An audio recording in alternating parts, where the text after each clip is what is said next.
Maravilhoso estar aqui. E que desafio falar agora, conectar tudo isso com o trabalho, meu Deus do céu, né? Como é que a gente faz isso acontecer com o trabalho? E mais desafiador ainda, porque eu estou 7 minutos já atrasada na agenda. Então vai ser um desafio mesmo, mas vamos lá. Falar sobre, e que bom, né? Que todas essas histórias todas lindas que a gente ouviu e essa reflexão toda levou a gente para o caminho do coletivo. Né? Porque, de verdade, a gente não faz mais nada sozinho, né? Nem no trabalho. A gente não entrega nenhum trabalho sozinho mais, né? Então, como é que a gente leva isso para o trabalho? A gente vai falar sobre segurança psicológica como como veículo aí para encontrar essa segurança, essa felicidade no trabalho. Mas olha só, eu e a Verusca, minha sócia aqui, a gente passou anos dentro de organizações, 20 anos dentro de organizações. E a gente sofreu muito dentro de organizações, não sei só a gente, tá? Não sei quem aqui sofre, quem aqui não sofre, se ninguém sofre, tá tudo certo. Muito, todo tipo de violência, todo tipo de assédio, relações tóxicas, assim, histórias para contar, milhões. E a gente já viu muita gente sofrer também. Adoecer, calado. É um horror isso, é um horror isso. E aí, na busca de encontrar essa felicidade, né, fazendo aquilo que eu mais gostava, eu acabei mudando de empresa algumas vezes. Porque, gente, a gente tem que tentar. Será que não é aqui? Eu vou tentar em algum outro lugar. E deixei de trabalhar em empresas que eu tinha muito orgulho até de trabalhar, porque alguma coisa não estava acontecendo. E aí, da última empresa que eu saí com burnout.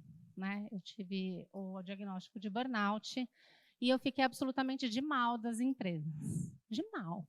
A gente não serve, a empresa não presta, as pessoas são ruins mesmo, as relações são péssimas, a gente adoece a empresa mesmo, isso aqui não vai mudar mesmo, é tudo ruim mesmo. Eu estava assim, né? Até que um mentor meu um dia segurou bem na minha mão, olhou bem no meu olho e falou: Paty, você precisa voltar a acreditar nas organizações. Você precisa voltar a acreditar nas organizações porque é lá que está todo o recurso que a gente precisa para fazer as coisas mudarem. É lá que está o nosso recurso financeiro. É lá que está o recurso tecnológico. É lá que estão os processos. É lá que estão as estratégias, o propósito. É lá que estão as pessoas. Volta a acreditar nas organizações. E aí, nesse caminho, né, dessa minha... Enfim, agarrei nisso, tropecei na segurança psicológica, estudei sobre segurança psicológica e pensei, meu Deus, eu quero trabalhar com isso, não sei como que eu vou fazer. O que é isso, segurança psicológica? Né? Como é que eu vou fazer isso acontecer dentro das organizações? E aí liguei para a Verusca e falei, eu quero trabalhar com isso. Não sei como, eu só sei que eu quero trabalhar com você. Vamos junto? Vamos junto. Então é isso, gente, duas loucas que se juntaram por um propósito de levar para as organizações o único modelo possível e capaz de gerar resultado por meio de relações saudáveis. E aí a gente fundou o Instituto Internacional em Segurança Psicológica. E aí um monte de gente veio falar, vocês são loucas. Como é que vocês vão falar de um instituto? É isso que é modismo. Não é modismo, gente. Vocês vão ver que não é. Porque, finalmente, o capital emocional começa a fazer parte das decisões de negócio. E outras inteligências também. Então, mas afinal, o que é essa tal de segurança psicológica? Né? Para falar de segurança psicológica, eu vou parar de andar, senão eu vou tropeçar. Para falar de segurança psicológica, a gente precisa apresentar para vocês a doutora Amy Edmonds. Vocês conhecem? Anotem, como diz a Mariana Ferrão, anote. A doutora Amy Edson, ela é hoje talvez um dos maiores nomes do mundo do negócio hoje. Ela está discutindo na Suécia, junto com grandes líderes mundiais, sobre quais são os objetivos sustentáveis para o planeta, para vocês terem uma ideia. Né? Ela está lá. E ela, originalmente, ela é uma pessoa acadêmica, de pesquisa. Tá? A carreira dela foi inteira dentro de pesquisa acadêmica. E ela é uma engenheira que descobriu um padrão de felicidade dentro das relações que pode gerar resultado. Ela descobriu, estudando grupos, qual é o padrão que existe dentro de relações saudáveis e que gera resultados. Então, gente, a primeira coisa, ela é uma engenheira. Para a gente trabalhar com segurança psicológica, não precisa ser psicólogo. Tá? Quem é que é psicólogo? Respirem, aliviados. Vocês não vão precisar fazer isso sozinho. Né? Vocês olharem para o lado aqui, todo mundo que está aqui com interesse em fazer acontecer, em crescer, em buscar felicidade, vai ser capaz de fazer isso, porque basta trabalhar com pessoas. Não está na mão dos psicólogos, das suas organizações fazer isso. Né? Então, o que ela define? Ela define segurança psicológica como um fenômeno relacional. É algo que acontece quando existe uma crença compartilhada entre os membros de um time, de que quando eles estão juntos trabalhando, ali é um ambiente seguro para eles serem quem eles são. Para eles serem quem eles são com tudo o que vem no combo. As incertezas, as fragilidades, as dúvidas. Tá? Para eles serem quem eles são. Tomarem riscos interpessoais. Quando a gente está junto, a gente toma risco interpessoal, a gente arrisca fazer uma pergunta, a gente arrisca trazer uma informação que pode questionar uma decisão, inclusive até já tomada. A gente arrisca dar uma ideia mais ou menos, não é uma ideia completa. A gente arrisca falar que a gente não sabe, porque todo mundo ali está compactuado em fazer isso acontecer. E a grande beleza da segurança psicológica está nessa crença compartilhada, nessa responsabilidade que é compartilhada de fazer esse ambiente seguro acontecer. Não está na mão de um. Para esse fenômeno da segurança psicológica acontecer, precisa ser um projeto de todo mundo. Tá? Mas, enfim, o que é isso? Né? E como é que isso se relaciona à felicidade no trabalho? Quando a gente fala de felicidade no trabalho, eu vou convidar vocês primeiro a pensarem assim nas dinâmicas das relações no trabalho de vocês. Quando vocês estão juntos, juntas, trabalhando, o que acontece? Como é que se dá essas relações? Porque, na verdade, quando a gente se relaciona no trabalho, a gente está indo em busca de nutrir também a nossa necessidade de pertencimento. A gente está em busca de cultivar essa necessidade de pertencimento que todo mundo tem. E isso acontece por meio da socialização. Então, para falar de felicidade no trabalho, a gente precisa falar das dinâmicas sociais, como é que elas se dão. Como é que se dão essas dinâmicas sociais? Tá ruim aqui, né, de ler? Não sei se... Foi uma pesquisa feita antes da pandemia que diz que pessoas que trabalham dentro do escritório gastam 8% do seu tempo se socializando. Isso significa que a gente está falando assim, de tempinho no café, daquele encontro no corredor, aquele começo de reunião, aquele fim de reunião. A gente está falando desses momentos, almoço, happy hour, também dos momentos em que a gente para tudo e olha para as redes sociais, porque a gente precisa se socializar também com as outras tribos, porque a gente não vive numa tribo só, que é a tribo do trabalho. Então a gente entra, se conecta, responde o WhatsApp, todo mundo faz isso. Porque todo mundo precisa pertencer, precisa socializar. E só somos seres relacionais, não é mesmo? E aí, outro dado dessa pesquisa diz que olha que interessante, indivíduos que tiveram 15 minutos por dia para se socializar com os colegas, tiveram 20% no aumento, tiveram um aumento de 20% no seu desempenho em relação aos outros. Ou seja, se a socialização ela impacta no seu resultado, será que a qualidade das relações impacta também? O que vocês acham? Capaz, né? Vocês conhecem essa moça aqui, a Brené Brown? Já viram falar? Ela é mais uma das mentes que inspiram o nosso trabalho. Ela diz o seguinte: estamos aqui para criar vínculos. Amor e aceitação são necessidades irredutíveis de todas as pessoas. Então, se a gente está aqui, gente, para criar vínculos e relações saudáveis, por que será que é tão difícil fazer isso no trabalho? O que está impedindo a gente fazer isso no trabalho? Se todo mundo quer, você quer, o outro quer também, o chefe também quer. Todo mundo quer. O que está impedindo? O medo. O medo impede a gente fazer isso. Porque o medo impede da gente se expressar verdadeiramente, contar para o mundo quem a gente é. O medo impede a gente de falar das nossas inseguranças, das nossas fragilidades. O medo impede a gente de fazer vínculos verdadeiros, porque a gente fica mais preocupado com o que o outro vai pensar da gente. Como é que o outro vai receber aquilo que eu vou falar? Como que o outro vai achar? Né? Se eu disser não, o que, que o outro vai achar de mim? A gente tem tanto medo que a gente gasta muito tempo e energia psíquica, inclusive, mais gerenciando o que, que o outro vai pensar da gente do que enfrentando esse medo. É ou não é? Ou só eu? Quem aqui gasta tempo pensando no que o outro vai achar da gente se a gente falar tal coisa, fizer tal coisa? A gente gasta muito medo com isso. Né? E de onde vem esse medo, gente? Vem da vida construída como ser humano. Porque você carrega, a gente já ouviu aqui, com lindeza, sistemas dentro de você. Crenças dentro de você, histórias dentro de você. Às vezes crenças até imaginárias, mas elas estão dentro de você. A gente carrega dentro da gente esse medo e desde muito cedo, desde muito pequeno, a gente aprendeu a se adequar para ser igual, a se adequar para não ser popular, para não ser diferente, a evitar de fazer questionamentos na hora de bater o sino na escola.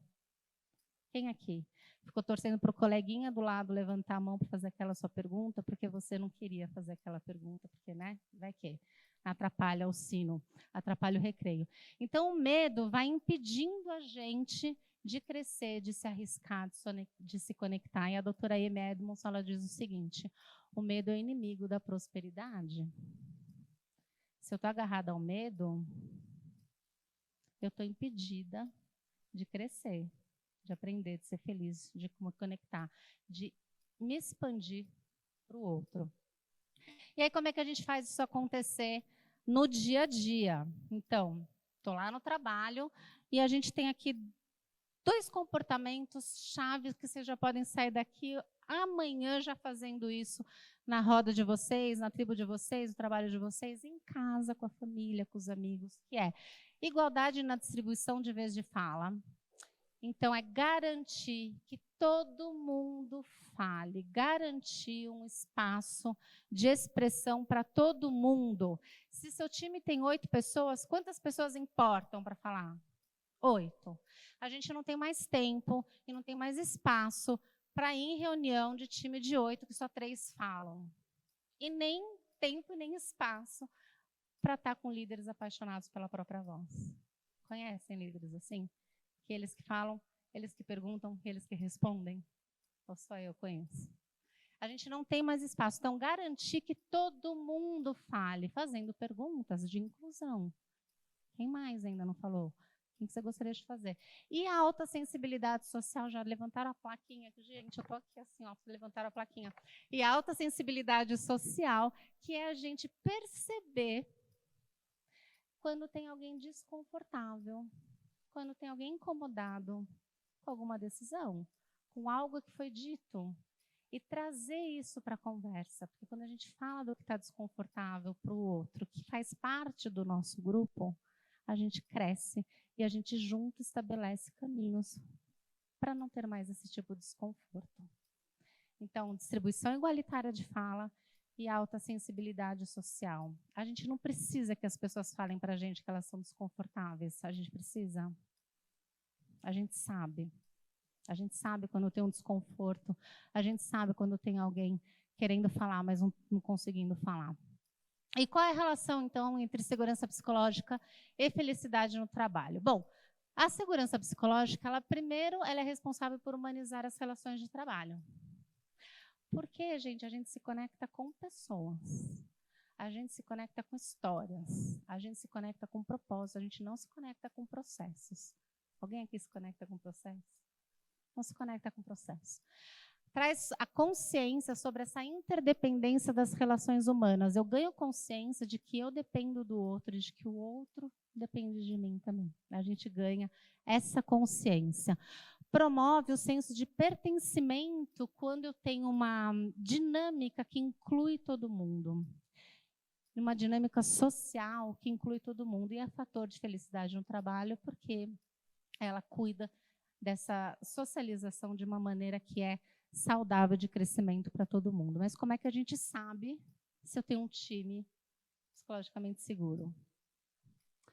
A gente tem 7 elementos que são propulsores desse fenômeno da segurança psicológica. Eles não têm uma ordem, né, de importância, mas eu vou passar pelos 7 aqui. A segurança psicológica, esse fenômeno das relações, ela só acontece se esses 7 elementos estiverem caminhando juntos. Então, pode ser que você olhe para esses elementos e pense, meu Deus, eu tenho 3 deles, eu tenho 4 deles no meu time. Não tem segurança psicológica. Como é que está no teu trabalho? Como é que está na tua família? Como é que isso caminha junto? Então, reações a erros. Se eu cometo um erro, esse erro não vai voltar contra mim. O erro é tema de aprendizado dentro de times psicologicamente seguros. A gente fala de erro para aprender com ele, para encontrar soluções, para a gente poder não cometer mais aquele erro de novo. A gente não fica perdendo tempo buscando no WhatsApp. Quem é que fez? Lidar com problemas. Em times psicologicamente seguros, as pessoas são aptas para trazer problemas e questões difíceis. A gente fala de temas que são sensíveis, a gente fala de temas que são importantes, a gente não coloca embaixo da cadeira temas que estão incomodando. A gente costuma dizer que a gente fala dos elefantes que estão na sala. Vocês conhecem essa expressão do elefante que está na sala? É possível a gente não ver um elefante, ainda mais na nossa sala. Então a gente fala sobre ele, a gente não esconde ele. Estou acabando, hein? Aceitação da diversidade. As pessoas nunca rejeitam as outras por serem diferentes e por pensarem diferentes. Então, quando a gente fala de aceitação de diversidade em times psicologicamente seguros, a gente está falando, em primeiro lugar, de aceitar que as pessoas não pensam igual a mim. E me desprender das minhas verdades. E me abrir para aprender com o outro. Para incluir outras perspectivas e outras ideias que estão vindo na reunião. Assumir riscos. Em times psicologicamente seguros, a gente assume riscos que desafiam o time para o crescimento. A gente não aposta todas as fichas sempre naquilo que a gente fez igual, porque a gente busca crescimento. A doutora Amy diz assim, a gente é um time que joga para ganhar e um time que joga para não perder. Né? Então, quanto que a gente se desafia como time? Pedir ajuda. Gente, é fácil pedir ajuda para esse time. Quando eu peço ajuda para um time, ninguém está me julgando porque eu sou incompetente ou incapaz de fazer. Eu só estou pedindo ajuda. E apoio mútuo. Ninguém minimiza esforços de ninguém. Todo mundo se apoia. Eu adorei essa questão do sistema. Quando a gente está dentro da empresa, a gente fala, tem a área estratégica, tem a área de apoio, tem a área de negócio, eu sou a área de suporte. Todo mundo é a área de estratégia, todo mundo é a área de negócio. Não tem mais isso. Um problema de um, desafio de um. É um problema de todos, é o desafio de todos. E todo mundo para se ajudar, para resolver. E a apreciação, que é a gente valorizar, apreciar e reconhecer as pequenas conquistas daquele time. Pasmem, esse é o elemento que a gente menos encontra dentro de times. Os times não se apreciam. Porque para se apreciar, tem que valorizar o outro, diferente de você. Não é? O que acontece em ambientes assim, gente? Se tudo isso está funcionando, tudo isso está acontecendo na prática, a gente encontra alta performance. E o que as empresas querem no final do dia? Resultados. Né? A gente encontra alta performance, mas não só alta performance, aquela que a gente está acostumada, não mais aquela que a gente está acostumada, que é resultados a qualquer custo. Porque essa, a gente já sabe que não deu certo. Essa já trouxe a gente para um estado de adoecimento, né, de sofrimento, que está insustentável. A gente está falando de alta performance, que é o nível de entrega, esse time desafiado para entregar mais, mas uma dinâmica positiva e saudável para enfrentar os desafios, porque eles não vão deixar de existir. Né? Então, a gente fala de times psicologicamente seguros, são times com clima positivo e de alto desempenho. E aqui, para ilustrar para vocês, a gente está buscando nessa matriz da segurança psicológica da doutora Amy Edmondson, aquele quadrante do aprendizado. Como é que a gente sabe se times são seguros? Quando todo mundo aprende junto. Quando o time está aprendendo. Porque times que aprendem, gente, estão falando daquilo que importa. Importa para evoluir, importa para crescer, importa para encontrar novos caminhos, novas estratégias, novas soluções. Então, esse é o único modelo possível, existente, que a gente pode apoiar as organizações a encontrarem resultados sustentáveis e cuidar da sustentabilidade emocional também dos colaboradores. Porque no final do dia, gente, bons relacionamentos nos mantêm mais felizes e saudáveis. E ponto final.